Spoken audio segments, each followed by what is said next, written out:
गेलो ससुर से उनहर रे साड़ी बिहौती एगो चूनर रे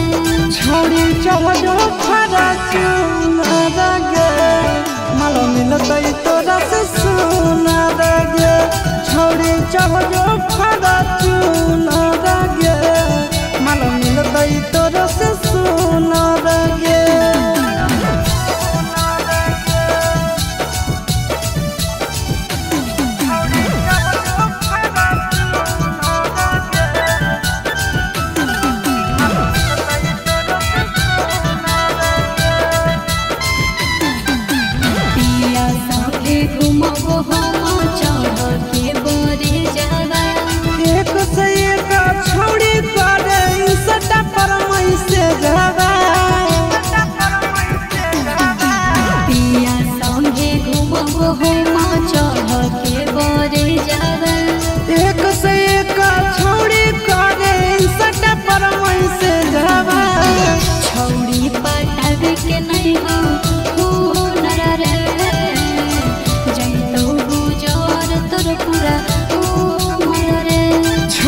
चढ़ो खरा चूनर गे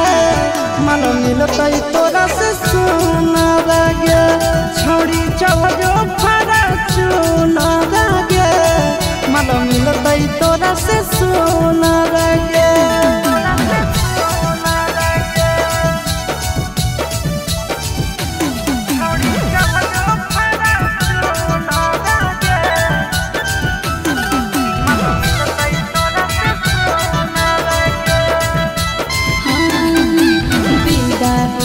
चोट लगतो दिल पे तोहरा सीधा रे जिला के छोड़न के दिला हमारे पर है फिदा गे बिदा होते चोट लगतो दिल पे तोहरा सीधा रे जिला के छोड़न के दिला हमारे पर है फिदा गे हवा खइबो आशीष फूलर के जरबो चिंटू फूल के